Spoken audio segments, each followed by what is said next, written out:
ఎవరు నాన్న ఫోను? చెప్పండి నాన్న. సిరికి ఫోన్ వస్తే చాలు మీ ముగ్గురు తెగ టెన్షన్ పడుతున్నారు, భయపడిపోతున్నారు. దాన్ని వచ్చిన దగ్గర నుంచి చూస్తూనే ఉన్నాను. అలాంటిదేం లేదమ్మా. ఈ మాటే చెప్పొద్దు నాన్న.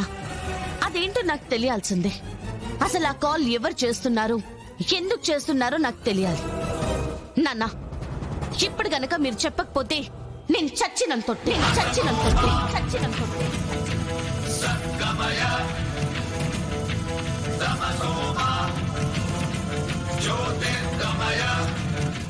చెప్పేయండి. ఇంకా దాయడం ఎవరికి క్షేమం కాదు. ఏమండి? ఏంటమ్మా ఇది?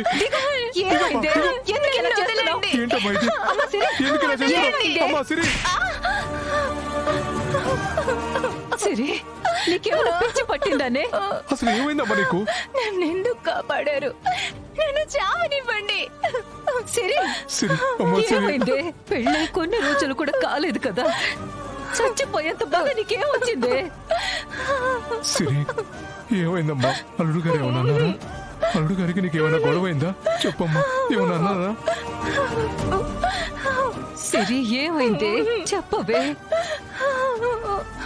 హనీమూన్‌కి కొడైకెనాల్ వెళ్ళాం కదా, అక్కడ దిగిన రిసార్ట్ లో.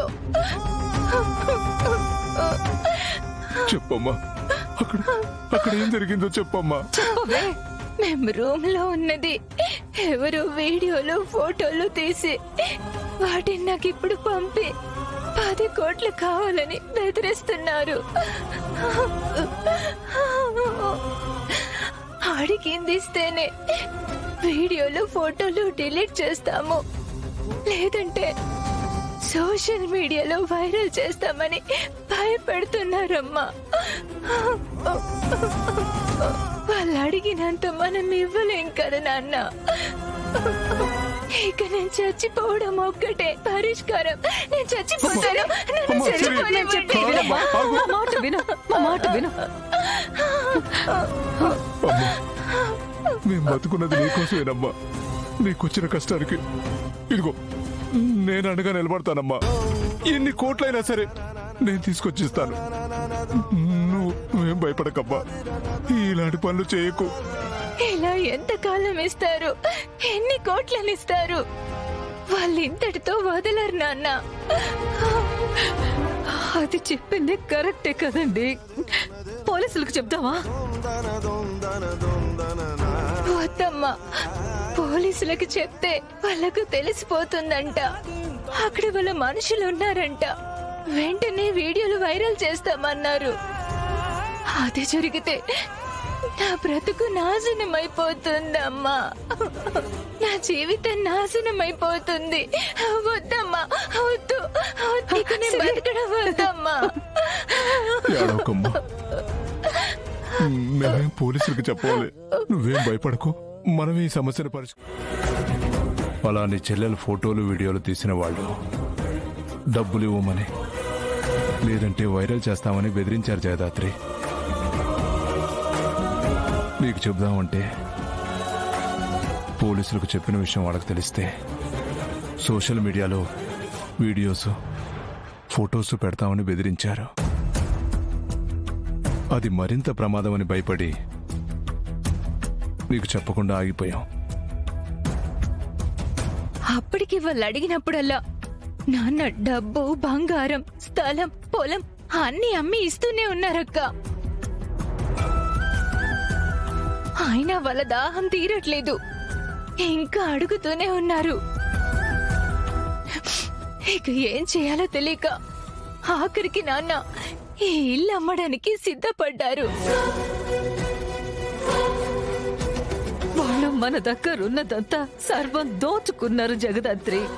ఎవరికి చెప్పలేక, సమస్యకి పరిష్కారం దొరక్క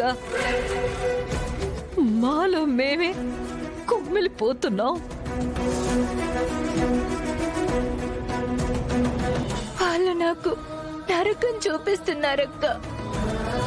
నరకం అనుభవిస్తున్నాను.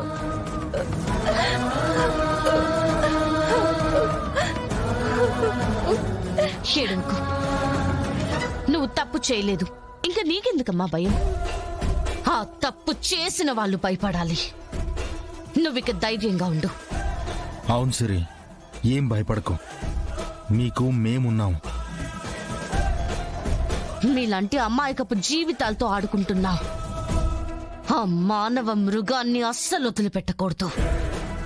నా కుటుంబాన్ని ఏడిపించిన వాళ్ళని, మా నాన్న కన్నిటికి కారణమైన ప్రతి ఒక్కడిని వడ్డీతో సహా తిరిగిచ్చేస్తా.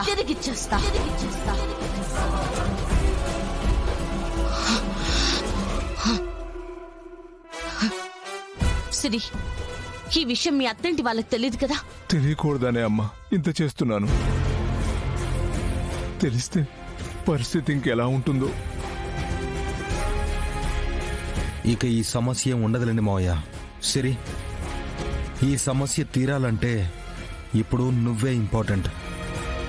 అసలు మీరు ఆ రిసార్ట్కి వెళ్ళినప్పుడు అక్కడ ఏమేం జరిగాయో ఒక్కటి కూడా వదలకుండా వివరంగా చెప్పు.